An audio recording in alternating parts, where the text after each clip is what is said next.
ओम ग्राम grim ग्रोम सह गुरुवे नमः।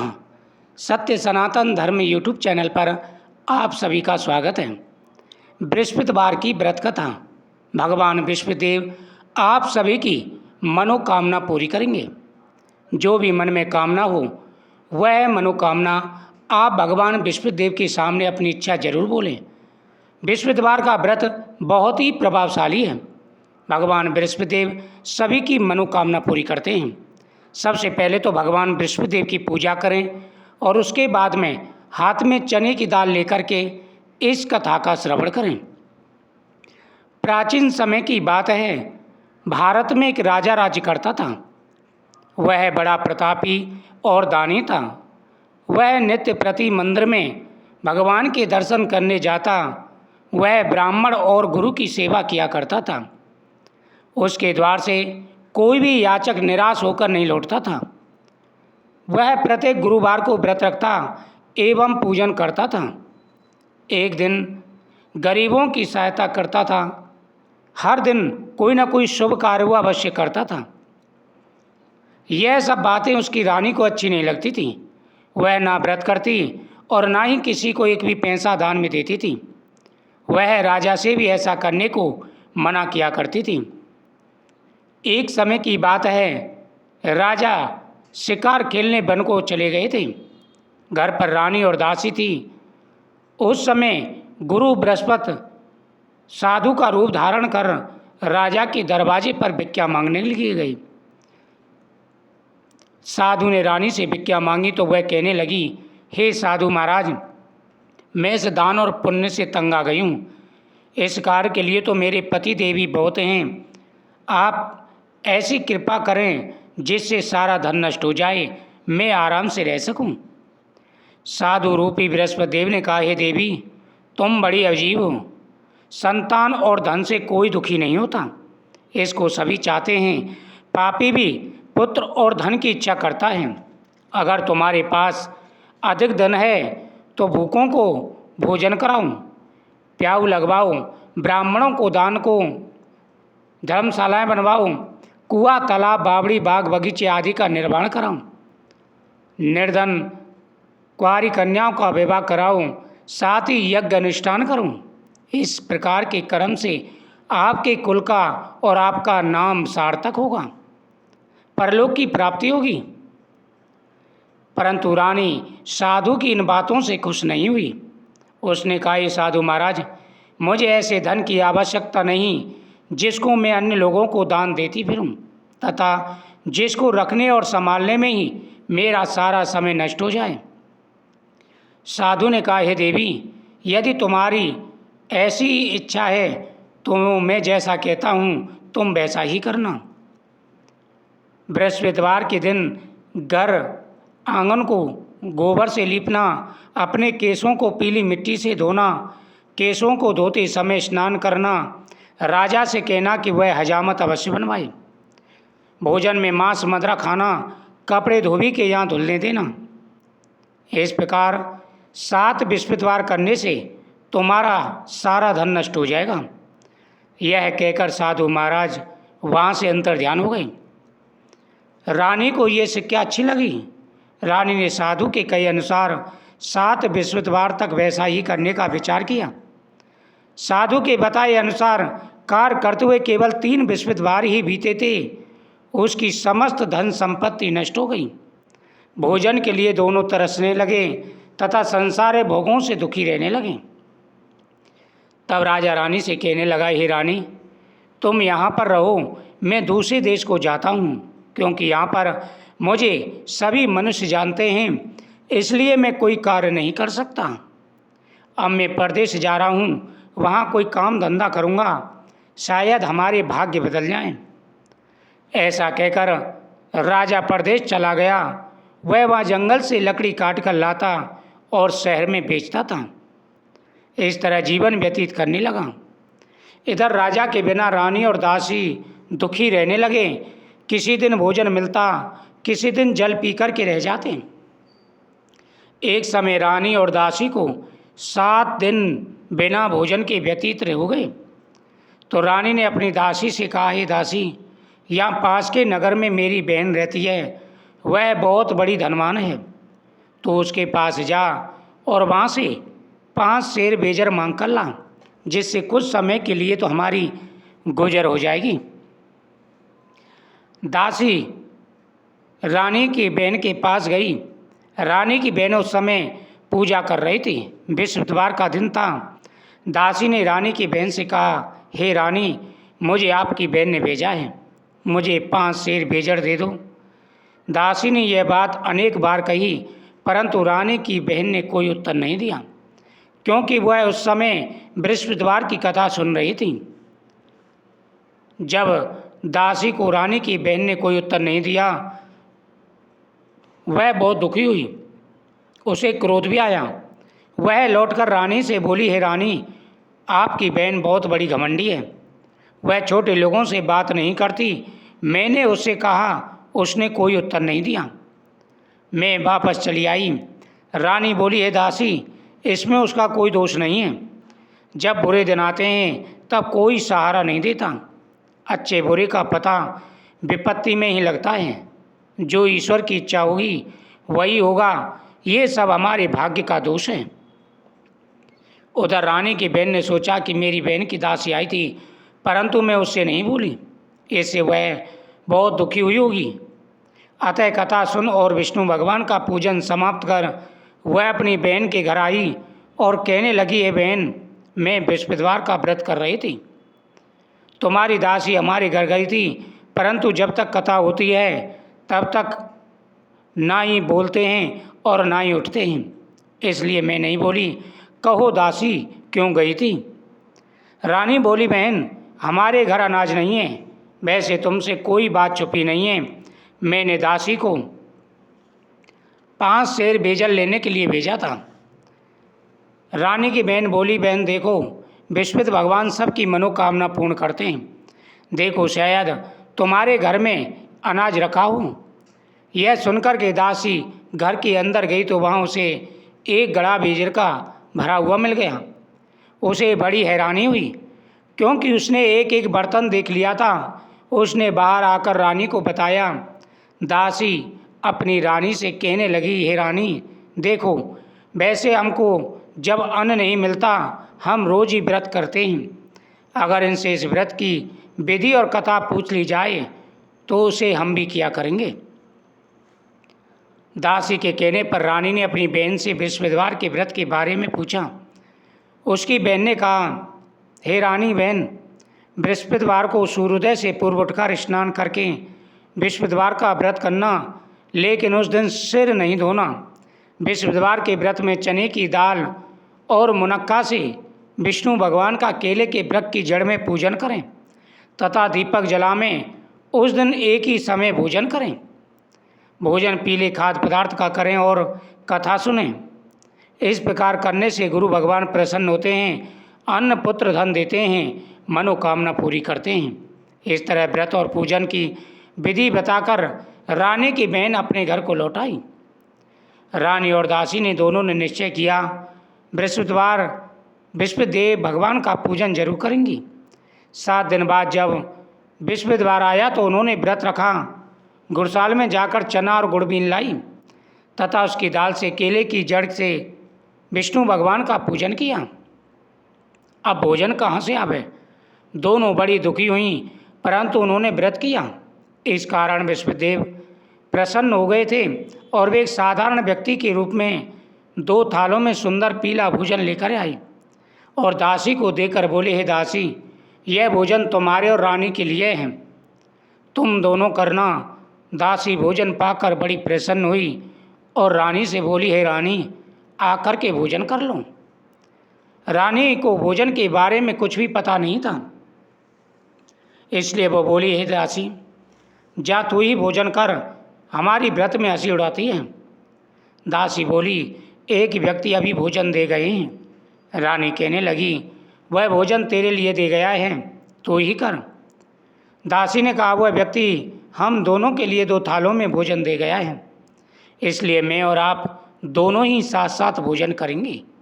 फिर दोनों ने गुरु भगवान को नमस्कार कर भोजन प्रारंभ किया। उसके बाद से वे प्रत्येक बृहस्पतिवार को गुरु भगवान का व्रत व पूजन करने लगी।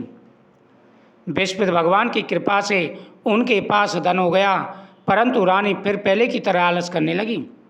तब दासी ने कहा, देखो रानी, पहले भी तुम इसी प्रकार आलस करती थी, हमारा सारा धन नष्ट हो गया था। बड़ी मुश्किलों के बाद हमने ये धन पाया है, आलस मत करो। अगर धन ज़्यादा है तो भूखों को भोजन कराओ, प्यासों के लिए प्याऊ लगवाओ, धर्मशाला तथा कुंवारी कन्याओं का विवाह करो, इससे तुम्हारा यश संसार में फैलेगा। रानी ने ऐसे ही कार्य करने प्रारंभ कर दिए, इससे संसार में उसका यश फैलने लगा। एक दिन रानी और दासी आपस में विचार कर रही थीं, पता नहीं राजा किस हालत में होंगे, उनकी कोई खोज खबर नहीं है। और उन्होंने विष्णु भगवान से प्रार्थना करके कहा, हे प्रभु, हमें राजा की चिंता हो रही है, वो किस दशा में होंगे, कृपा करके आप कोई ऐसे कृपा करें जिससे राजा हमारे पास आ जाएं। गुरु भगवान से उन्होंने प्रार्थना की और भगवान ने रात्रि में राजा को स्वप्न में कहा, हे राजन, उठ, तेरी रानी तुझे याद करती है, अब अपने देश को लौट जा। राजा प्रातःकाल उठकर जंगल से लकड़ियाँ काट कर लाने के लिए जंगल की ओर चल पड़ा। जंगल से गुजरते हुए वो सोचने लगा, रानी की गलती के कारण कितने दुख भोगने पड़े, राजपाट छोड़कर उसे जंगल में आकर रहना पड़ा, जंगल से लकड़ियाँ काटकर उन्हें बेचकर गुजारा करना पड़ा। उसी समय जंगल में बृहस्पति देव एक साधु का रूप धारण करके आए और राजा के पास आकर बोले, हे लकड़हारे, तुम इस सुनसान जंगल में किस चिंता में बैठे हो, मुझे बताओ। यह सुन राजा के नेत्रों में जल भर आया और साधु की वंदना करके बोला, प्रभु, आप सब कुछ जानते हैं। इतना कहकर राजा ने साधु को अपनी संपूर्ण कहानी सुना दी। महात्मा तो स्वभाव से ही दयालु होते हैं। वे राजा से बोले, हे राजन, तुम्हारी पत्नी ने बृहस्पति देव के प्रति अपराध किया था, जिसके कारण तुम्हारी यह दशा हुई। अब तुम किसी प्रकार की चिंता मत करो, भगवान तुम्हें पहले से अधिक धन देंगे। देखो, तुम्हारी पत्नी ने बृहस्पतिवार का व्रत रखना आरंभ कर दिया है। अब तुम भी बृहस्पतिवार का व्रत करके चने की दाल व गुड़ जल के लोटे में डालकर केले का पूजन करो, फिर कथा कहो, सुनो, भगवान तुम्हारी सब मनोकामना पूर्ण करेंगे। साधु को प्रसन्न देख राजा बोला, प्रभु, मुझे लकड़ी बेचकर इतना पैसा नहीं बचता जिससे भोजन करने के उपरांत कुछ बचा सकूं। मैंने रात्रि में अपनी स्त्री को व्याकुल देखा है, मेरे पास कोई साधन नहीं जिससे समाचार मंगा सकूं। फिर मैं बृहस्पतिवार की कौन सी कहानी कहूं, मुझे ये भी नहीं मालूम। साधु ने कहा, ये राजन, तुम किसी प्रकार की चिंता मत करो। बृहस्पतिवार के दिन तुम रोजाना की तरह लकड़ियां लेकर शहर को जाओ, तुम्हें रोज से दूना धन प्राप्त होगा, जिससे तुम भलीभांति भोजन कर लोगे तथा बृहस्पति देव की पूजा का सामान भी आ जाएगा। और बृहस्पति देव की कथा इस प्रकार से है। प्राचीन समय की बात है, एक ब्राह्मण और ब्राह्मणी थी। ब्राह्मण भगवान बृहस्पति देव की पूजा पाठ करता, लेकिन जो ब्राह्मणी थी वह दरिद्रता के साथ रहती थी। ब्राह्मण अनेक प्रकार से उसे समझाता, लेकिन उसकी समझ में कुछ नहीं आता था। कुछ समय के बाद में भगवान की कृपा से ब्राह्मण के घर एक कन्या उत्पन्न हुई। कन्या सुशील थी, गुणवान थी, तेजवान थी। धीरे धीरे वह बड़ी होने लगी और बड़ी होकर के अपने पिता को देख करके विष्णु भगवान का पूजन करने लगी। वह बालिका प्रातःकाल जाती, पाठशाला जाती और अपनी मुट्ठी में जौ भरकर ले जाती, पाठशाला की मार्ग में डालती जाती और लौटकर उनको बीन लाती, क्योंकि तब तक वह जौ स्वर्ण की हो जाती थी। एक दिन बालिका सूप में सोने के जौ को पटक कर साफ कर रही थी। उसके पिता ने देख लिया और कहा, बेटी, सोने के जौ को फटकने के लिए सोने का सूप होना चाहिए। दूसरे दिन गुरुवार था। कन्या ने व्रत रखा और बृहस्पति देव से प्रार्थना करके कहा, हे प्रभु, अगर मैंने सच्चे मन से पूजा की है तो मेरे लिए एक सोने का सूप दे दो। बृहस्पति देव ने उसकी प्रार्थना स्वीकार कर ली। वह रास्ते में आ रही थी, रास्ते में उसे सोने का सूप मिला। उसे घर ले आई और उससे जौ साफ करने लगी। उसकी माँ का वही ढंग रहा। एक दिन बालिका सूप में सोने के जौ को फटक के साफ कर रही थी। उसके यहाँ पर सोने के जौ होते थे, क्योंकि वो पाठशाला से बीन करके उन सोने के जौ को ले आती थी और सोने के सूप से साफ करती थी। एक दिन इसी प्रकार वह साफ कर रही थी। शहर का राजपुत्र वहाँ होकर के निकल रहा था। तभी कन्या को देख करके, उसके रूप और रंग को देख करके मोहित हो गया और घर आकर के खटपाटी लेकर के लेट गया। जब राजा को पता चला तो राजा बोला, बेटा तुम्हें किस बात का कष्ट है, किसने तुम्हारा अपमान किया है? मैं वही कार्य करूँगा जिससे तुम्हें प्रसन्नता हो। राजकुमार बोला, पिताजी आपकी कृपा से मुझे किसी बात का कष्ट नहीं है, लेकिन मैं उस लड़की से विवाह करना चाहता हूँ जो सोने के सूप में सोने के जौ को फटक कर साफ कर रही थी। राजा ने कहा, बेटा इस तरह की कन्या का पता तुम ही लगाओ, उसके साथ तुम्हारा विवाह कर दूंगा। राजकुमार ने घर का पता बतलाया। मंत्री ब्राह्मण को बुलाकर के लाए। राजा ने सारी बात बताई। ब्राह्मण ने अपनी कन्या का विवाह राजकुमार के साथ कर दिया। कन्या के घर से जाते ही पहले की भांति ब्राह्मण के देवता के घर में गरीबी आ गई। अब अन्न भी बड़ी मुश्किल से मिलता था। एक दिन ब्राह्मण अपनी पुत्री के पास गया तो पुत्री ने बहुत सा धन देकर पिता को विदा किया। कुछ समय गुजर बसर हो गई, फिर वही हाल हो गया। फिर वह अपनी पुत्री के पास गया तो पुत्री पिता से कहने लगी, हे पिताजी आप माताजी को यहाँ लगा लाना, मैं उन्हें विधि बता दूंगी जिससे गरीबी दूर हो जाएगी। वह अपनी पत्नी को लेकर पुत्री के पास गया तो पुत्री माँ को समझाने लगी, हे माँ प्रातःकाल विष्णु भगवान का पूजन करना, विष्णुदेव की पूजा करना, तुम्हारी सारी गरीबी दूर हो जाएगी। लेकिन उसकी माँ ने एक भी बात नहीं मानी और अपनी पुत्रों की बच्चे को झूठन को खा लिया। पुत्री को गुस्सा आया, उसे कोठरी में बंद कर दिया। प्रातःकाल उसे निकाला, स्नान कराया, पूजा पाठ कराई, उसकी बुद्धि पवित्र हो गई। फिर वह भी विश्वद्वार का व्रत करने लगी, धनवान और पुत्रवान हो गई। अंत में बैकुंठ लोक को प्राप्त हुई। लकड़हारे बने राजा ने उस साधु से विष्णु भगवान की यह कथा सुनकर विश्वद्वार का व्रत करके भगवान विष्णु की पूजा की। उस दिन से उसके सभी कलेश दूर हो गए।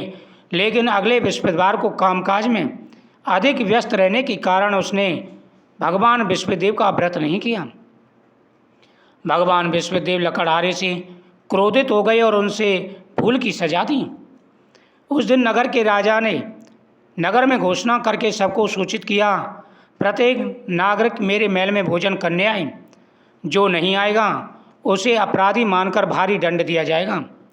लकड़हारा बने राजा ने उस नगर के राजा की घोषणा तो सुनी, लेकिन जंगल से लकड़ी काटकर लाने और उन्हें बेचने में देर हो जाने के कारण वह समय पर महल में भोजन करने नहीं जा सका। अतः राजा के सैनिक लकड़हारे को पकड़कर महल में ले गए। राजा ने उसे महल के कक्ष में बैठाकर भोजन कराया। उस कक्ष में खूंटी पर रानी का सोने का हर लटका हुआ था। लकड़हारा अकेला उस कक्ष में भोजन कर रहा था। तभी उसने एक आश्चर्यजनक घटना घटी। देखते ही देखते वह खूंटी हार को निकल गई। थोड़ी देर के बाद राजा ने हार को गायब देखा तो लकड़हारे को कारागार में डाल दिया। लकड़हारा मनी मन अपने भाग्य को कोसने लगा। तभी उसे जंगल में मिले साधु का स्मरण हो आया।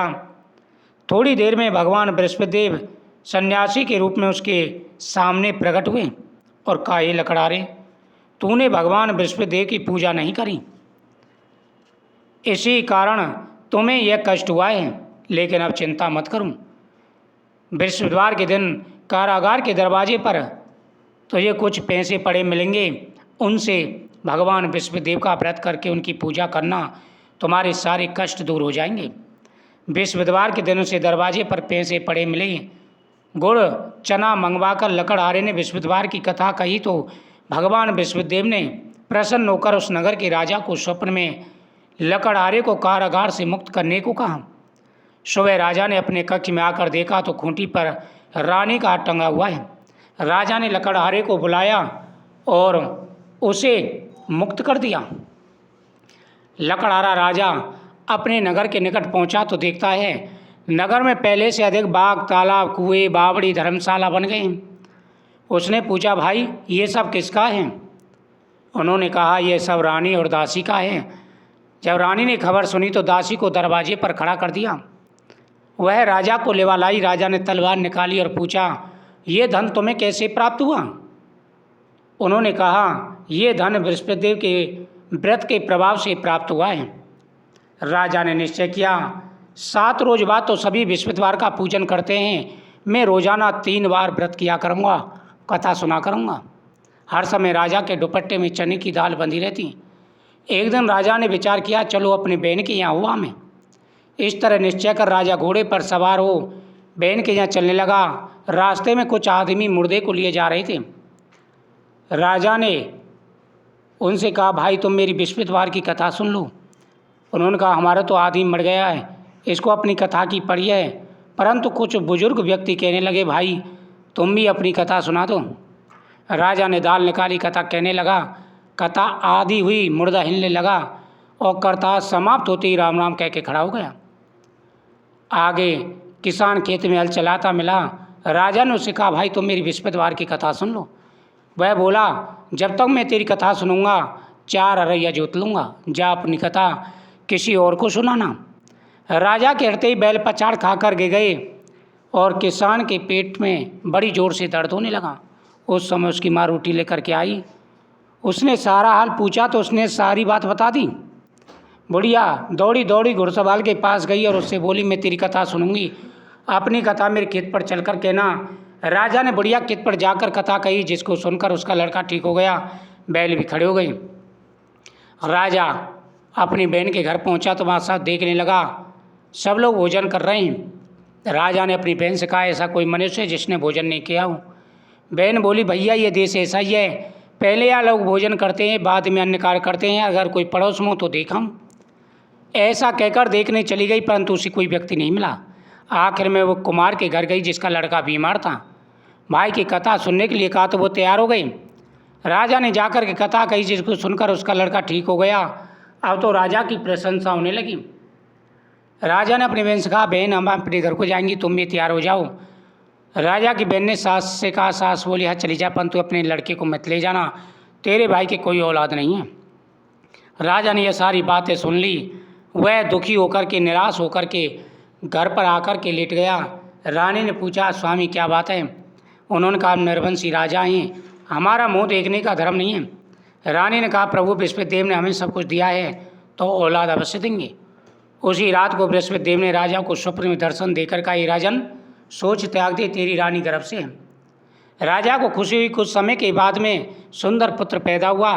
तब राजा ने कहा, स्त्री बिना खाई रह सकती, बिना खाई नहीं रह सकती, जब मेरी बहन आवे उससे कुछ मत कहना। रानी ने सुन के हाँ कह दिया। जब राजा की बहन ने शुभ समाचार सुना, बधाई लेकर भाई के आई, तभी रानी ने कहा, घोड़ा चढ़कर नहीं आई, गधा चढ़ी आई। राजा की बहन बोली, भाभी मैं इस प्रकार ना कहती तो मैं औलाद कैसे मिलती? बृहस्पति वैसे ही हैं, जैसे जिसके मन में कामना वो सभी की पूर्ण करते हैं। जो सद्भावना पूर्वक बृहस्पतिवार का व्रत करता है, कथा पढ़ता है, सुनता है, दूसरों को सुनाता है, बृहस्पति देव उसकी सभी मनोकामनाएं पूरी करते हैं। बोल बृहस्पति देव भगवान की जय।